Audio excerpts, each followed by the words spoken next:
এই সময়ে সবচেয়ে আলোচিত যে বিষয়টি নিউ ইয়র্কের চায়ের টেবিলে, সেটি হচ্ছে সাবেক প্রধানমন্ত্রী শেখ হাসিনার বক্তব্য। ভার্চুয়ালি তিনি যে বক্তব্যটি দিয়েছেন সে নিয়ে নানা প্রতিক্রিয়া দেখানো হয়েছে এবং আন্তর্জাতিক গণমাধ্যমে বিভিন্নভাবে এসেছে তার এই ভাষণটি বিভিন্ন শিরোনামে। এবং একই সাথে আমরা দেখেছি বাংলাদেশ সরকার এই ভাষণটি যেন কোনো চ্যানেল না দেখানো হয় সেটিরও নিষেধাজ্ঞা দিয়েছে। আহ, এই বিষয়গুলো নিয়ে আমরা আলোচনা করেছি এর আগেও আমাদের দা নূপুর চৌধুরীর সাথে। তবে সাবেক প্রধানমন্ত্রী শেখ হাসিনার বক্তব্য নিয়ে কি ভাবছেন সাবেক পররাষ্ট্রমন্ত্রী ডক্টর এ কে আব্দুল মোমেন? দা নূপুর চৌধুরীর শোর সাথে কথা হয়েছে, তার একান্তই তিনি জানিয়েছেন তার প্রতিক্রিয়াগুলো, তার যে চিন্তা ভাবনাগুলো সেগুলো তিনি প্রকাশ করেছেন। শুরুতেই একটু আমরা জেনে নিয়েছিলাম তার কাছ থেকে ডক্টর এ কে আব্দুল মোমেন সাবেক পররাষ্ট্রমন্ত্রী বাংলাদেশ সরকারের, যে এই মুহূর্তে সাবেক প্রধানমন্ত্রী শেখ হাসিনার যে বক্তব্যটি এটি কতটা তাৎপর্যপূর্ণ, কতটা গুরুত্বপূর্ণ। গতকাল আওয়ামী লীগের সভানেত্রী এবং প্রাক্তন প্রধানমন্ত্রী শেখ হাসিনা আপনার নয়াদিল্লিতে ফরেন করসপন্ডেন্স ক্লাব তাদের এক বিশেষ প্রেস কনফারেন্সে বক্তব্য দেন। কিছুদিন ধরে বিভিন্ন মিডিয়াতে সরকার প্রচার করছিলেন যে শেখ হাসিনা মারা গেছেন, হাসপাতালের ছবি টবি দেখিয়েছেন, কিন্তু এই মিথ্যা তথ্য গতকাল এগুলো যে মিথ্যা প্রমাণিত হয়, কারণ তিনি সশরীরে সেখানে উপস্থিত ছিলেন, প্রশ্নের উত্তরও দিয়েছেন, আমরা তার বক্তব্য শুনেছি। তাহলে আমরা বক্তব্য না, কয়েক কোটি লোক কালকে তার বক্তব্য শুনেছে।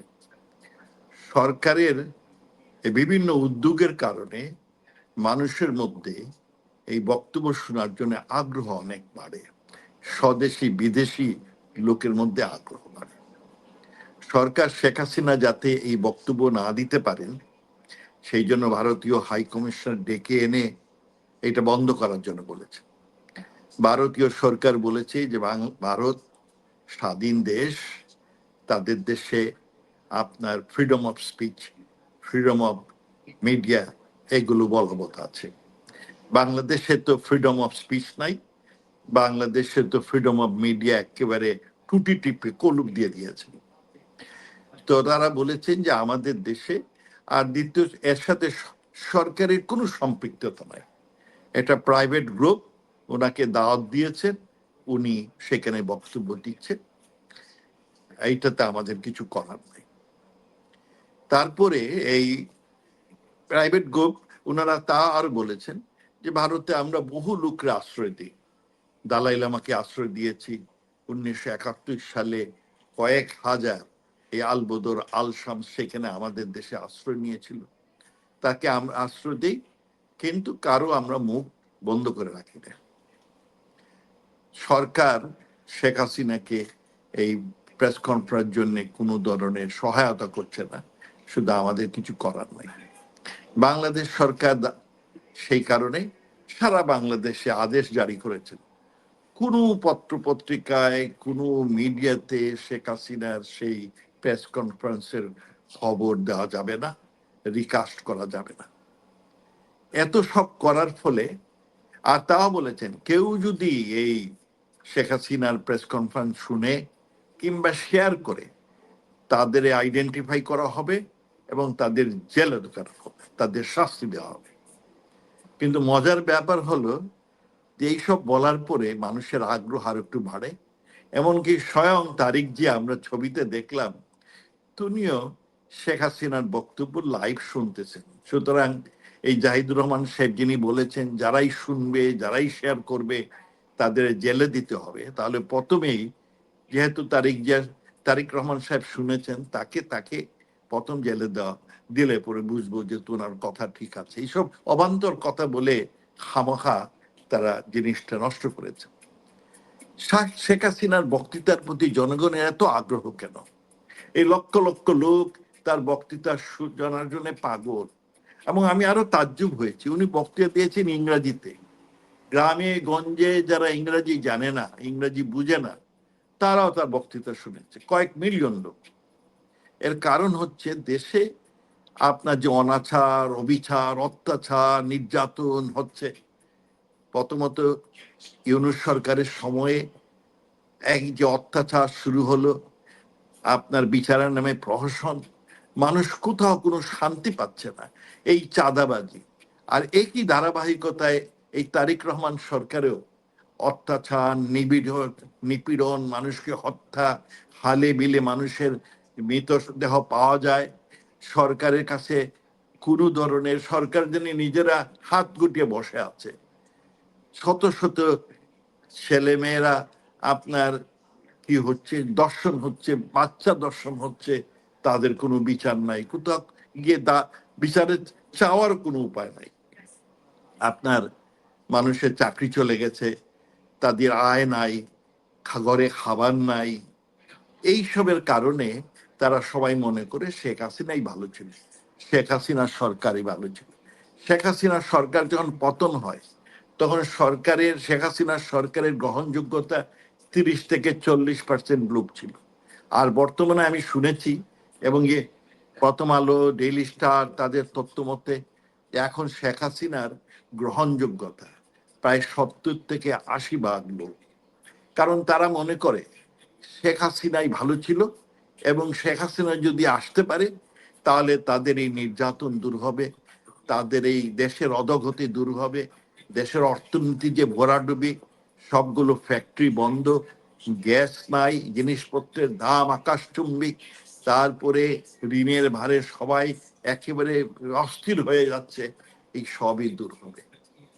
তারা সরকার আছে বলে মনে করে না, কারণ সরকার নির্বিকার। এই যে অত্যাচার হচ্ছে, লোক ধরে, সরকার কিছুই করেন, জীবন্ত লোককে আপনার কি করে ফেললো, জ্বালায় মেরে ফেললো, জীবন্ত লোককে আপনার কবরের মধ্যে কবর দিয়ে দিল। তারপরে চাঁদা না দেওয়ার জন্যে, সে না দিতে দিতে অস্বীকার করায় তাকে পাথর দিয়ে মেরে ফেলল। এই যে চাঁদাবাজি, এই যে অত্যাচার, এর থেকে রেহাই পাওয়ার জন্য জনগণ শেখ হাসিনার দিকে মুখিয়ে আছে। এই জন্য তার বক্তব্য, তিনি কবে ফিরবেন। তারা মনে করে উনি ফিরলে পরে তাদের এই বর্তমানের যে দুরবস্থা সেটা দূর হবে। সেই কারণেই শেখ হাসিনার বক্তৃতার প্রতি এত আগ্রহ। আর সরকার মনে করেছে যে শেখ হাসিনার বক্তৃতাতে সরকার উৎখাতের আহ্বান জানাবেন। আসলে শেখ হাসিনার বক্তব্য, এই যে প্রেস কনফারেন্সটা খুব ভালো হয়েছে, সেখানে যারা বক্তব্য দিয়েছেন, আমি বিশেষ করে বলতে চাই যে আগের শিক্ষামন্ত্রী নওফেল, তিনি খুব সুন্দর বক্তব্য, তিনি বলেছেন যে আমরা কোনো প্রতিশোধ নিতে চাই না, আমরা আপনার ডায়ালগ চাই, রিকনসিলেশন চাই। খুবই ভালো কথা। তারপরে শেখ হাসিনা কি বলেছেন, আমরা যে শেখ হাসিনার যখন বিদায় হলো, সরকারের হেলিকপ্টারে, আর্মির হেলিকপ্টারে করে সম্মানের সাথে তাকে বিদায় দিলেন, ভারতবর্ষকে রিকোয়েস্ট করলেন তোমরা ওনাকে অতিথি হিসাবে গ্রহণ করবে কিনা, তারা রাজি হলো। তারপর ওনাকে পাঠিয়েছেন, উনি তো পালান নাই, ওনাকে সসম্মানে ভারতে আশ্রয় দিয়েছেন। ভারত বলছে আমাকে এইখানে বহু লোকরা আমরা আশ্রয় দিয়েছি, এবং সেই জন্য তার উপর আমাদের কোনো খবরদারি নাই। না, শেখ হাসিনা তার বক্তব্য বলেছেন যে আমি এই জুলাই আন্দোলনে ছেলেরা কোটা পরিবর্তনের জন্য চেয়েছিল, আমি 2018 সালেই এই কোটা স্থগিত করেছিলাম, কিন্তু কোর্টের কারণে এটা আবার মাথা চাড়া দেয়, ছাত্ররা তখন কোটা রেশনালাইজ করতে বলে, এবং আমি তাতে একমত। তাদের সাথে আমি আলাপ করতে বসেছি, তাদের বলেছি, কিন্তু তারা পরবর্তীতে দেখা গেল যে কোটার জন্য বৈষম্য দূরীকরণ তাদের আগ্রহ নাই। তারা কারো প্ররোচনায় সরকার পতনের আন্দোলন আর অনেক লোক মারার জন্য, আমি যাদের আহত হয় আমি তাদের হাসপাতালে দেখেছি, চিকিৎসার ব্যবস্থা করেছি, একটি কমিটি নিয়োগ করেছি, জুডিশিয়ারি কমিটি, যাতে কারা এদের মারল কি, এইগুলো উদ্ঘাটনের জন্য ইউনূস সরকার সেই জুডিশিয়ারি কমিটি বন্ধ করে দিল। আর বিভিন্ন তথ্য মধ্যে, বিশেষ করে প্রথম আলো, সমকাল এবং ডেইলি স্টারে প্রত্যেক দিন কতজন মারা যেত সেইটাতে হিসাব তারা দিত, সেই হিসাবগুলো আমরা যোগ করে 16 জুলাই থেকে 5 আগস্ট শেখ হাসিনার বিদায় পর্যন্ত সর্বমোট 329 জন মারা যায়। এর মধ্যে অধিকাংশই মারা যায় যে শার্প শুটার, ভাড়া করা লোকের দ্বারা, যেটাতে ইউনূস সরকারের স্বরাষ্ট্রমন্ত্রী বলেছিলেন যে 7.62 বুলেটে, এবং তিনি এটাও বলেছেন যে যারা মেরেছে তারা বাঙালি বলে মনে হয় নাই, মনে হচ্ছে অন্য কোনো কেউ। এবং তিনি এটাও বলেছেন যে এরা ইন্ডিয়ান হলে বা ইউনূস সরকার এই জন্য একটা ইনকোয়ারি করত, কিন্তু ওরা বোধহয় ইন্ডিয়ান না, সেই জন্য ইউনূস সরকার ওদের ইনকোয়ারি করেন। তো এগুলো শেখ হাসিনা অবশ্য এগুলো বলেন নাই। উনি বলেছেন যে আমি সরকার প্রধান হিসাবে দেশের সম্পদ এবং সরকারি ব্যবস্থাপনাগুলো যাতে নষ্ট না হয়, যেগুলো ধ্বংস না হয়, জ্বালা পোড়াও না হয়, আমার একটা দায় দায়িত্ব আছে সরকারের প্রধান হিসাবে। আমি সেই জন্য পুলিশ বাহিনীকে শান্তি শৃঙ্খলা বজায় রাখার জন্য আমি তাদের আদেশ করেছি। তারা কেউ লাইভ বুলেট ব্যবহার করেনি, তারা রাবার বুলেট ব্যবহার করেছে, তারা সাউন্ড গ্রেনেড এবং জল কামান ব্যবহার করেছে। সুতরাং এই যে মৃত্যু, সেই মৃত্যুটা আমার দ্বারা হয়নি, সেইটা আমি এই জন্য বিশ্লেষণ করার জন্য একটা কমিটি, জুডিশিয়াল কমিটি করেছিলাম, ইউনুসরা বন্ধ করেছে। আর এইটা আমার বলা উচিত যে কারা এরা মারা গেল, আমরা তখন দাবি করেছিলাম পোস্টমর্টম করা হোক। ইউনুস সরকার কোনো পোস্টমর্টম না করে তড়িঘড়ি করে, আর ইউনূস সরকারের নিজের আপনারা জানেন আমি যে বললাম যে প্রথম 16 জুলাই থেকে 5 আগস্ট 329 জন, প্রথম আলো, ডেইলি স্টার এবং সমকালের তথ্য অনুযায়ী। আর 5 আগস্টে শেখ হাসিনার বিদায়ের পরে আপনার 15 আগস্ট পর্যন্ত তখন মারা গেছে 328 জন, এই সর্বমোট 657 জন। আর ইউএন এর প্রাথমিক রিপোর্টে 650 জনের কথা বলেছিল যে এক বড় সংখ্যক মারা গেছে, ইয়াং লোকজন ঘরের ভিতরে মারা গেছে এই শার্প শুটারের কারণে। আর সরকার, ইউনূস সরকার যে তার হেলথ অ্যাডভাইজার, উনি একটা তথ্য বের করেন, সেটা হচ্ছে 1 জুলাই থেকে 15 আগস্ট পর্যন্ত বাংলাদেশে যতজন লোক মারা গেছে তাতে 834 জন মারা গেছে, সেটা তথ্য উনি দিয়েছিলেন। এর মধ্যে অনেকেই আপনার অ্যাক্সিডেন্টে, অনেকে পানিতে পড়ে, অনেকে স্বাভাবিক মৃত্যু হয়েছে। আর এর মধ্যে আবার এক পর্যায়ে 51 জন বললো আমরা মরি নাই, আবার আরেক সময় বললো 21 জন, তারা বলল যে লিস্টে আমাদের মরার খবর আছে, আমরা কিন্তু জীবিত। তো এইভাবে তো মনে হয় যে 600 650 মতো সর্বমোট লোক মারা গেছে, এর মধ্যে অধিকাংশই মারা গেছে শার্প শুটারের কারণে। কিন্তু ইউনূস সাহেবের বন্ধু সেই ভুলকার্তুক একটি রিপোর্ট বের করে ফেললেন 1400, আর এইটা নিয়ে আমরা বাহবা করি। কিন্তু তিনি কত তথ্য দেন নাই, কোনো এভিডেন্স দেন নাই, কোনো লোক যারা মারা গেছে তার কোনো পরিচয় দেন নাই।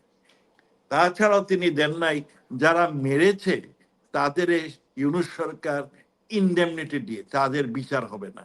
মজার ব্যাপার হলো বিএনপি সরকার, ইউনূস সরকার বলছে শেখ হাসিনা এই লোক মরার জন্য উনি দুঃখ প্রকাশ করেন নাই, উনি কয়জনে মারেছেন সেইটা কেউ জানে না।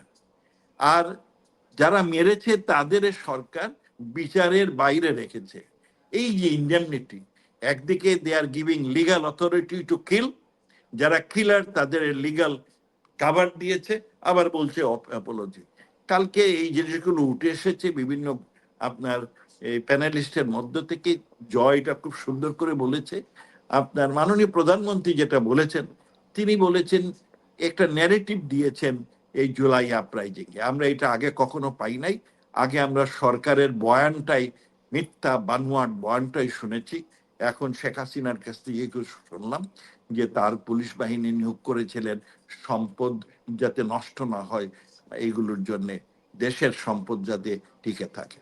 আর তিনি এই জুডিশিয়াল কমিটি করেছিলেন আসল তথ্য জানার জন্য। তিনি আরো বলেছেন যে তিনি কি চান, তিনি বলেছেন যে আজকে দেশের অর্থনীতি একবার তলানিতে চলে গেছে, এত ইমার্জিং একটা সম্ভাবনায় অর্থনীতি ধ্বংস হয়ে যাচ্ছে, আর মানুষের দুর্গতি বাড়ছে, জিনিসপত্রের দাম বাড়ছে, মানুষ বড় কষ্টে আছে, তাদের আয় নাই, তাদের আপনার খরচ বেড়েছে, আপনার গ্যাস নাই, হমুক নাই। তিনি বলেছেন এই যে মানুষের দুর্গতি, এই দুর্গতির জন্য তিনি স্বদেশে ফিরে আসতে চান। তিনি বলেছেন বিজয়ের মাস ডিসেম্বর, তার বিজয়ের মাসে আগেই তিনি বাংলাদেশে আসবেন। আর মানুষ উদ্গ্রীব হয়ে বসে আছে, তিনি আসলে পরে তারা মনে করে তাদের এই বর্তমান নির্যাতন অত্যাচার এইগুলো বন্ধ হবে। সেই জন্য তার দিক সরকারের ব্যর্থতার কারণেই শেখ হাসিনার প্রতি আগ্রহ এত বেড়েছে। ইউনূস সরকার প্রথমত, আর এখন তারিক সরকার, তারই ধারাবাহিকতায় তারা যে ব্যর্থ সরকার, তারা যদি ভালো করতেন তাহলে কিন্তু শেখ হাসিনার প্রতি আগ্রহ জনগণের এত থাকতো না। তারা ব্যর্থ হয়েছেন বলেই, কারণ তারা অপশাসন করছেন, আপনার বিচারের নামে প্রহসন করছেন, বিচারের নামে আপনার এক্সটর্শন চাঁদাবাজি করছেন, দুর্নীতি করছেন, ইন্টিমিডেশন ভয় দেখাচ্ছেন। এইসব কারণে আপনার বাপকে বাড়িতে না পাওয়ার ফলে তার ছেলে মেয়েকে ধরে নিয়ে যাচ্ছে, আপনার ছেলেকে না পাওয়ার ফলে মা, দাদা এবং এই বোন ভাই সবাইকে ধরে নিয়ে যাচ্ছে, জেলে দিচ্ছে। এইসব অত্যাচারের কারণে মানুষ অতিষ্ঠ, এবং সেই কারণেই শেখ হাসিনার বক্তৃতা শোনার জন্য তারা অধীর আগ্রহে বসেছিল। কয়েক কোটি লোক এই বক্তৃতাটা শুনেছে। বক্তৃতা উনি দিয়েছেন ইংরাজিতে, আমাদের গ্রামে গঞ্জের লোক ইংরেজি জানে না, তবুও তারা আগ্রহ ভরে সেটা শুনেছে এবং তর্জমার জন্য আগ্রহ ভরে বসে আছে। সরকার চেয়েছিলেন বক্তৃতা যাতে লোকে কম শুনে, তার বিপরীতটা হয়েছে, লোকে আরো বেশি করে আগ্রহ করে দেখেছেন। এর কারণটা হচ্ছে সরকারের অপকর্ম, অপশাসন। আর সেইখানে প্যানেলিস্টের মধ্যে জয় খুব সুন্দর কথা বলেছেন। তিনি বলেছেন যে ইউএন এর রিপোর্টটা খুব কন্ট্রোভার্সিয়াল এবং এই ডেথ নাম্বারটা মোটেই গ্রহণযোগ্য না। তিনি চ্যালেঞ্জ দিয়েছেন ইউএনকে। ইউএন এর তারপরে উনি বলেছেন যে ইন্ডেমনিটি যে দিয়েছে এটা খুবই বাজে কাজ, বিচারের এই যে অত লোক মারা গেল, তারা কোনো বিচারের তাদের আত্মীয় স্বজনের বিচারের চাইতে পারবে না, এটা কোনোভাবে গ্রহণযোগ্য না। তিনি বলেছেন যে হাজার হাজার লোকরে আপনার যে জেলে পাঠিয়েছে বিনা কারণে, বিনা বিচারে বছরের পর বছর ফেলে রেখেছে, এবং অনেকেই জেলের মধ্যে মেরে ফেলতেছে, এইগুলো তিনি তুলে ধরেন। তিনি বলছেন বাংলাদেশে এখন সরকার একদলকে মানুষ মারার স্বীকৃতি দিচ্ছে, আর মানুষ মারার জন্য খুশি, আরেক দলকে বলছে তোমরা এর জন্য দুঃখ প্রকাশ করো। তিনি বলেছেন যে বাংলাদেশে 12ই ফেব্রুয়ারিতে যে ইলেকশনটা হলো, এটা পাতানো একটা ইলেকট্রিক্যাল ফ্রড, এটা একটা পাতানো নির্বাচনের গ্রহণযোগ্যতা নাই। তিনি বলেছেন যে দেশটা অর্থনীতি ধ্বংস হয়ে যাচ্ছে, এটা ফেইল্ড স্টেট, ইতিমধ্যে একটা অকার্যকর সরকার প্রতিষ্ঠিত হয়েছে, দেশে কোনো আইনের শাসন নাই, দেশে মানুষের মব আর এই ভায়োলেন্সের জন্য মানুষ অতিষ্ঠ। আর তো গতকালকের এই প্রেস কনফারেন্সটা যেটা বোঝা গেল যে এর জন্য এর পরে পরেই বাংলাদেশ সরকার একটা আপনার ছেলে খেলা করেছে। বাংলাদেশ সরকার ভারতবর্ষকে এর প্রতিবাদ জানায়নি, তারা প্রথম ওনার রাষ্ট্রদূতকে বলেছিল, কিন্তু বক্তৃতা এই প্রেস কনফারেন্সের পরে বাংলাদেশ সরকার কি করলো, তারা একটা ফেসবুকে একটা প্রেস নোট দিল খুব কড়া ভাষায়। আমাদের নিয়মটা হলো, ডিপ্লোম্যাটিক নিয়মে কূটনৈতিক নিয়ম হলো, আপনি যদি কিছু অপছন্দ করেন তাহলে ওই দেশের রাষ্ট্রদূতকে আমরা ডেকে পাঠাই, তাকে আমরা আমাদের বক্তব্যটা বলি তোমার সরকারকে জানানোর জন্যে। দ্বিতীয়ত আমরা করি কি, ওই সরকারকে একটা নোট বারবেল পাঠাই যে আমরা এই বিষয়গুলো তোমাদের দৃষ্টি আকর্ষণ করছি এবং তার তোমার ব্যাখ্যা চাই। বর্তমান পররাষ্ট্র মন্ত্রণালয় এইগুলো করেন নাই, এই কূটনৈতিক পথ অবলম্বন না করে ওনারা একটা ফেসবুকে একটা আপনার প্রেস নোট দিয়েছে।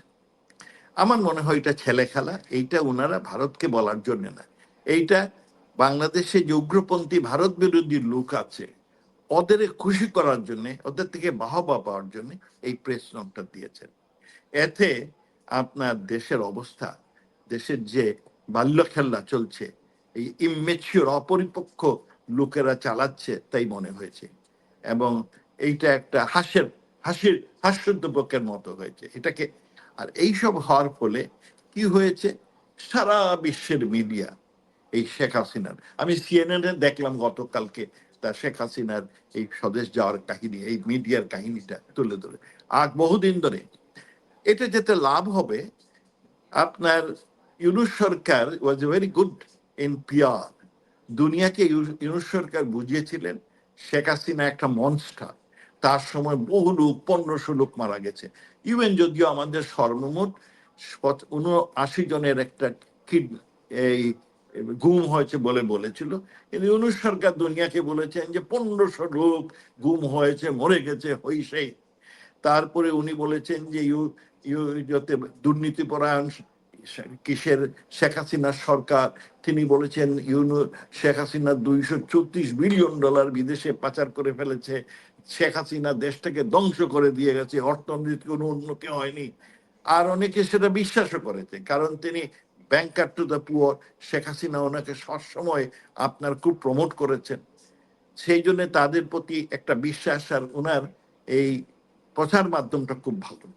তিনি শেখ হাসিনা সরকার একটা মনস্টার হিসেবে প্রতিষ্ঠিত করেছিলেন।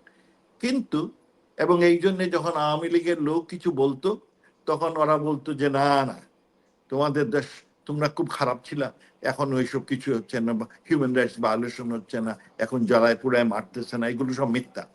কিন্তু এখন কিন্তু পরিস্থিতি ভিন্ন হচ্ছে।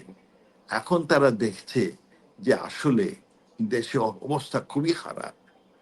এই কারণে তারা এখন শেখ হাসিনার প্রতি আরো মনোযোগী দিয়েছে, এবং তারা এখন সত্যি কথা শুনতে চাচ্ছে। খুব শীঘ্রই দেখবেন বিভিন্ন প্রতিষ্ঠান, human rights and other organisation, দেশের অন্যায় অবিচারের প্রতি তারা বক্তব্য দেওয়া শুরু করবে। তো এই শেখ হাসিনার এই যে প্রেস কনফারেন্স, সেই জন্যই তারা আগ্রহ ভরে শুনেছে। আর সরকার বাংলাদেশে মিডিয়া ব্ল্যাকআউট করেছেন, ধ্বংস করে দিয়েছেন, কিন্তু পৃথিবীর মিডিয়া তো তিনি ধ্বংস করতে পারেন না। They can black out media in their own territory but not beyond. সেটাই প্রমাণিত হয়েছে। এইসব ভাওতাবাজি করে চলবে না। দেশবাসীকে আপনার ভাওতাবাজি দিয়ে, এই কার্ড দিয়ে আপনার দেশ শাসন করা যায় না। দেশের উন্নয়ন না করলে, দেশের মানুষের দুই বেলা খাওয়ারের ব্যবস্থা না করলে সরকারের পতন অবশ্যম্ভাবী। আমি মনে করি যে তারিক জিয়া সরকার যে অন্যায় করেছেন ইউনূসের পদ ধরে, সেইটা তিনি বাদ দিয়ে বরং তার স্থিতিশীলতা বাড়ার জন্যে তিনি যে কাজটা করা উচিত, তার সরকারও টিকবে, দেশের অবস্থার পরিবর্তন হবে, দেশের অনিশ্চয়তা দূর হবে। সেইটা হচ্ছে আওয়ামী লীগের উপর থেকে নিষেধাজ্ঞার সহিত স্বেচ্ছায় তিনি যদি প্রত্যাহার করেন, যতগুলো মিথ্যা মামলা সেইগুলো প্রত্যাহার করেন, এবং দেশে আইনের শাসন, বিচার ব্যবস্থা এবং আইনের স্বচ্ছতা ও নিরপেক্ষতা নিশ্চিত করেন, তাহলে তার সরকারের গ্রহণযোগ্য বাড়বে, দেশের অবস্থার হয়তো পরিবর্তন হবে এবং জনগণ তাকে গ্রহণ করবে। আর নতুবা উনি আপনার সরকারের পতন অবশ্যম্ভাবী। আমি এখানে আরেকটি বলি, শেখ হাসিনা দেশে আসলে, কালকে থেকে জিজ্ঞেস করা হলো যে তোমাকে তো দেশে আসলে মেরে ফেলতে পারে, উনি যে হ্যাঁ, আমাকে দেশে আসলে মেরে ফেলতে পারে, জেলে দিতে পারে, হ্যাঁ, তবুও আমি আসবো। আমি আসবো, আমি রাজনীতি করার জন্য না, আমার কোনো স্বার্থের জন্য না। আমি আসবো, আমি ইতিমধ্যে তো আমি বাপ মা সব হারিয়েছি, আমার তো আর কিছুই নাই। দেশের জনগণ ছাড়া তো আমার কোনো কেউই নাই। জনগণই আমার একমাত্র আত্মীয়, তারাই আমার সম্পদ। আমি দেশের জনগণের দুর্ভোগ লাঘবের জন্য আসব। তাতে আমার যদি মৃত্যু হয় তাও আমি গ্রহণ করি। শেখ হাসিনা শেখের বেটি, উনি যা বলে তাই করেন। তাতে আপনার এই বর্তমান সরকারের ভয়, শেখ হাসিনা আসলে যদি তাকে মেরে ফেলে, মারার অনেক লোক আছে। এই যে এনসিপির ছেলেপিলে আছে, আপনার জামাতের রেডিক্যাল উগ্রপন্থী লোক আছে, পাকিস্তানের বিভিন্ন গোয়েন্দা সংস্থা, এরা এক পায়ে দাঁড়িয়ে শেখ হাসিনাকে মারার জন্য। কিন্তু মারলে কিন্তু তারিক জিয়া সরকারের কিন্তু আপনার ভরাডুবি হয়। আপনাদের মনে আছে 1983 খ্রিস্টাব্দে ফিলিপিনের অপোজিশন লিডার বেনিঙ্গো নিনয় অকিনো, উনি দেশে যান, এয়ারপোর্টে নামার সময় তাকে গুলি করে মেরে ফেলে। তারপরে সেই দেশে আন্দোলন শুরু হয়, এমন আন্দোলন, মার্কোসের মতো শক্ত ডিক্টেটর সে দেশ থেকে বিতাড়িত হয়। আর অকিনোর বউ করাজন অকিনো সেই দেশের রাষ্ট্রপতি হয়। তা আমাদের দেশে তাই হবে। যদি শেখ হাসিনাকে মেরে ফেলে, তাহলে সরকারের স্থায়িত্ব কমে যাবে। সরকারের বিরুদ্ধে এমন আন্দোলন হবে যে সে আপনার তারিক জিয়ার সরকার তাড়াতাড়ি পড়ে যাবে। আর এই জন্যই শেখ তারিক জিয়ার একটা বড় সমস্যা, এখন ঘুম হারাম। শেখ হাসিনাকে জীবিত রাখতে হবে, জীবিত রাখলে ওনার সরকার কিছুদিন টিকে থাকবে। তবে উনি যদি ওনার সরকারের স্থায়িত্ব চান, তাহলে আমার মনে হয় দেশে স্বাভাবিক পরিস্থিতি সৃষ্টি করতে হবে। এই স্বাভাবিক পরিস্থিতি সৃষ্টি করার জন্য আওয়ামী লীগের উপর থেকে নিষেধাজ্ঞা প্রত্যাহার, সকল মিথ্যা মামলা প্রত্যাহার, এবং দেশে আইনের শাসন, বিচার ব্যবস্থা, স্বচ্ছতা এবং নিরপেক্ষতা নিশ্চিত, এগুলো যদি করেন তাহলে গ্রহণযোগ্যতা বাড়বে, দেশে বিনিয়োগ বাড়বে, চাকরির সংস্থান হবে, জিনিসপত্রের দাম কমবে এবং তার রাজস্ব আয়ও বাড়বে। তখন তাকে এই ব্যাংকের টাকা ছাপানোর মধ্যেই চাপিয়ে দেশ শাসন করার এই প্রবণতা কমবে। আমার অ্যাডভাইস হবে যে তিনি সত্য পথে চলুন, কারণ বাংলাদেশ আওয়ামী লীগ ধ্বংস করতে পারবেন না। আওয়ামী লীগটা কি? আওয়ামী লীগ হচ্ছে মানুষের জীবনের স্পন্দন, মানুষের আশা আকাঙ্ক্ষা প্রত্যাশা, তাদের অধিকার আধারে সবচেয়ে বড় হাতিয়ার। সুতরাং আওয়ামী লীগ সবসময় টিকে থাকবে, মানুষের অধিকার আদায়ের ইচ্ছা থাকবে, প্রত্যাশা থাকবে, আকাঙ্ক্ষা থাকবে। এই আকাঙ্ক্ষা উনি দূর করতে পারবেন না। যতদিন মানুষের আকাঙ্ক্ষা থাকবে, প্রত্যাশা থাকবে, অধিকার আদায়ের সংগ্রাম থাকবে, আওয়ামী লীগ টিকে থাকবে। সুতরাং ওই পথ, আপনার পথ থেকে বিরত হয়ে দেশে আপনার রাজনৈতিক স্থিতিশীলতা, অর্থনৈতিক স্থিতিশীলতা আনার জন্য সকল দল মতের লোকরে নিয়ে সরকার পরিচালনার জন্য তারিক জিয়া সরকারকে আমি উদ্যোগী হতে, একটা ডায়ালগ শুরু করতে অনুরোধ করব। ডায়ালগের আলাপ আলোচনা এবং মতামত গ্রহণ অগ্রহণের এই সুযোগ যদি না থাকে, তাহলে কিন্তু সরকারের স্থিতি কমে যাবে। সেই জন্য আমার যে হবে, আওয়ামী লীগের সাথে যোগাযোগ করেন এবং দেশের স্থিতিশীলতা আনার জন্য চেষ্টা। গতকালকের বক্তৃতায় শেখ হাসিনা রাষ্ট্রনায়ক হিসাবে যে বক্তব্য দিয়েছেন, তিনিও খুব বেশি চান নাই। তিনি বলেছেন আওয়ামী লীগের উপর নিষেধাজ্ঞা প্রত্যাহার, মিথ্যা মামলা প্রত্যাহার, বিচার বিচার বিচার বিচার বিভাগের নিরপেক্ষতা এবং স্বচ্ছতার আনয়ন, এই যে চেয়েছেন। এবং এগুলো চাওয়া কোনো অপরাধ নাই, যে কোনো সভ্য দেশের জন্য এগুলো একান্ত প্রয়োজনীয়। আপনাদের অসংখ্য ধন্যবাদ। জয় বাংলা, জয় বঙ্গবন্ধু।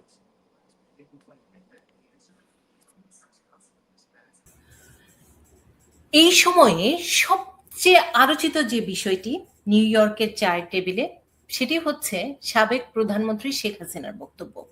ভার্চুয়ালি তিনি যে বক্তব্যটি দিয়েছেন সে নিয়ে নানা প্রতিক্রিয়া দেখানো হয়েছে এবং আন্তর্জাতিক গণমাধ্যমে বিভিন্নভাবে এসেছে তার এই ভাষণটি বিভিন্ন শিরোনামে। এবং একই সাথে আমরা দেখেছি বাংলাদেশ সরকার এই ভাষণটি যেন কোনো চ্যানেল না দেখানো হয় সেটিরও নিষেধাজ্ঞা দিয়েছে। এই বিষয়গুলো নিয়ে আমরা আলোচনা করেছি এর আগেও আমাদের দা নূপুর চৌধুরীর সাথে। তবে সাবেক প্রধানমন্ত্রী শেখ হাসিনার বক্তব্য নিয়ে কি ভাবছেন সাবেক পররাষ্ট্রমন্ত্রী ডক্টর এ কে আব্দুল মোমেন? দা নূপুর চৌধুরীর সাথে কথা হয়েছে, তার একান্তই তিনি জানিয়েছেন তার প্রতিক্রিয়াগুলো, তার যে চিন্তা ভাবনাগুলো সেগুলো তিনি প্রকাশ করেছেন। শুরুতেই একটু আমরা জেনে নিয়েছিলাম তার কাছ থেকে ডক্টর এ কে আব্দুল মোমেন সাবেক পররাষ্ট্রমন্ত্রী বাংলাদেশ সরকারের, যে এই মুহূর্তে সাবেক প্রধানমন্ত্রী শেখ হাসিনার যে বক্তব্যটি এটি কতটা তাৎপর্যপূর্ণ, কতটা গুরুত্বপূর্ণ